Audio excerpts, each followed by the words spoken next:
यदि हाम्रो channel dead भइसकेको छ यानी कि फ्रिज भइसकेको छ भने हाम्रो च्यानलमा भ्युज राम्रोसँग नआउन सक्दछ र च्यानल ग्रो हुन एकदमै गाह्रो हुन्छ। तर यो देखि दुईवटा अन्य कारण पनि हुन सक्दछ जुन चाहिँ तपाईसँग रिलेटेड तपाईको कन्टेन्ट तपाईसँग म्याचिङ भइरहेको छ छैन र तेस्रो कारण हुन सक्दछ तपाईले युट्युबमा अपलोड गरिएको भिडियो सही तरिकाले अपलोड गर्नु भइरहेको छ या छैन।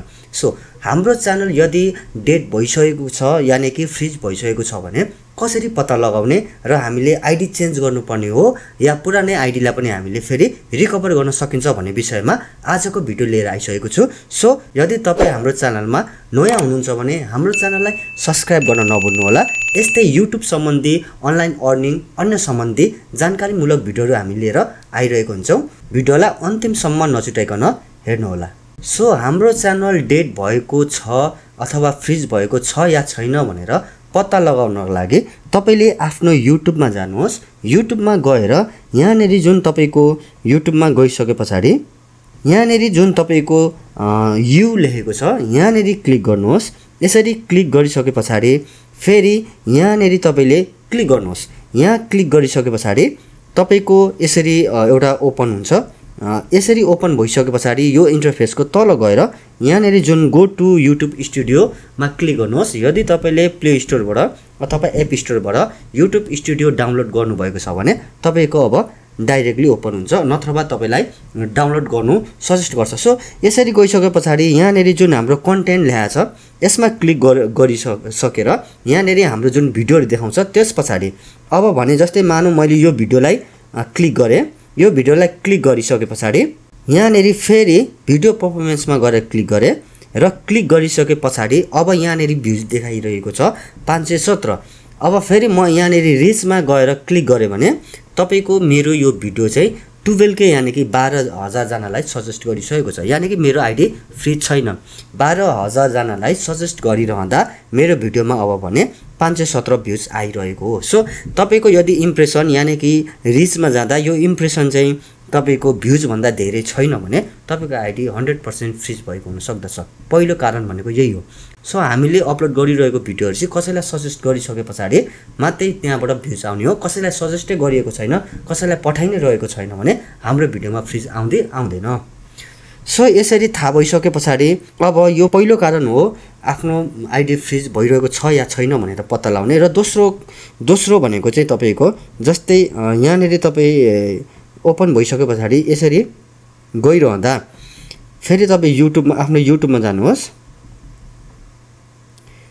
युट्युबमा गइसकेपछि यहाँनेरि जुन तपाईको यसरी रिक्याप भनेर देखाइरहेको छ छैन। जस्तै यहाँनेरि मेरो योर विकली रिक्याप भनेको छ। मैले यो रिक्यापमा क्लिक गरेँ भने एक हप्ताभरिको मेरो रिक्यापहरू उसले देखाउने गर्दछ। So here is what you got up to last week भनेको छ। यहाँ 2.6K भ्युज आइसकेको छ, 63 कमेन्ट, यसरी 80 लाइक यसरी देखाइरहेको छ। सो यसरी चाहिँ रिक्यापहरू तपाईलाई चाहिँ दिइरहेको छ छैन भन्ने हुन्छ। सो विकली रिक्याप भयो, मन्थली रिक्याप यसरी चाहिँ रिक्यापहरू दिइरहेको छैन भने तपाईको आइडी फ्रिज भइसकेको छ यानी कि इनएक्टिभ छ भन्ने नै बुझाउँछ। यो चाहिँ के कारण हुन सक्छ भने यदि तपाई लामो समयदेखि त्यो आइडीमा काम गरिरहनु भएको छैन र रेगुलर भिडियोहरू अपलोड गरिरहनु भएको छैन भने तपाईको आइडी फ्रिज भएको हुन सक्दछ। सो यस्तो केसमा भनेको फेरि हामीले रेन्डमली बिस्तारै रेगुलरली भिडियोहरू अपलोड गर्नुपर्ने हुन्छ। सो थोरै टाइम लाग्दछ, तर हामीले यो भन्दा बेस्ट भनेको नयाँ आइडी खोलेर भिडियोहरू अपलोड गर्नु भन्ने हुन्छ।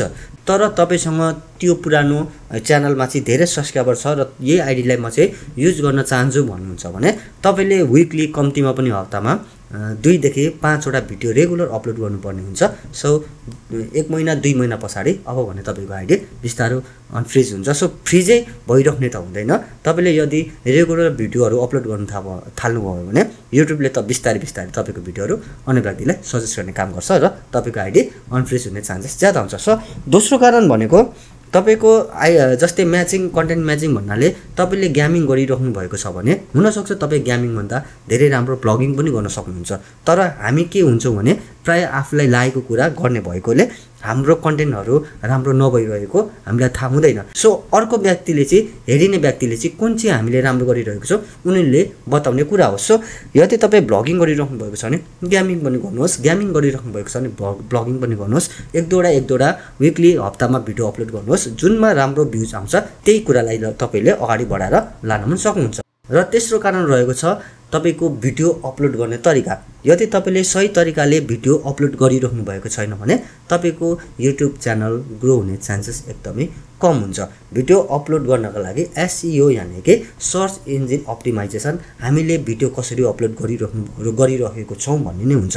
थम्बनेल कसरी बनाइरहेको छौँ, टाइटलहरू कसरी राखिरहेको छौँ, डिस्क्रिप्सनमा हामीले के गरिरहेको छौँ, ट्यागहरू कुन युज गरिरहेको छौँ, लोकेसन के गरिरहेको छौँ, हामीले आफ्नो च्यानलभित्र रहेर तपाईको च्यानल कुन क्याटेगोरीमा सिलेक्ट गर्नुभएको छ, यो सबै कुरा चाहिँ इम्पोर्टेन्ट रहन्छ। सो यो चाहिँ कसरी गर्ने भनेर योभन्दा अगाडिको भिडियोमा एसईओ कसरी गर्ने भनेर मैले भिडियो बनाएको छु, त्यो भिडियो गएर हेर्न सक्नुहुन्छ भने डिस्क्रिप्सनमा पनि मैले त्यो भिडियोको लिङ्क राखिदिएको छु, त्यहाँ गएर क्लिक गरेर पनि हेर्न सक्नुहुन्छ। यदि तपाईँलाई थम्बनेल बनाउन आइरहेको छैन भने थम्बनेल कसरी बनाउने भनेर पनि डिस्क्रिप्सनमा मैले भिडियो राखिदिएको छु, त्यहाँ क्लिक गरेर त्यो पनि भिडियो हेर्न सक्नुहुन्छ। सो भिडियोमा भ्युज नआउनु यिनै कारणहरू हुन सक्दछ, जुन कारणले गर्दा हाम्रो च्यानलहरू ग्रो भइरहेको हुँदैन र हामीले यी कुरालाई फलो गर्यौँ भने अब भने हाम्रो च्यानलहरू बिस्तारै ग्रो हुन सक्दछ। सो आजको भिडियो कस्तो लाग्यो तपाईँलाई? यदि मन परेमा लाइक, कमेन्ट र सब्सक्राइब गर्न नभुल्नु होला। भिडियोको अन्तिमसम्म रहिदिनु भएकोमा धन्यवाद।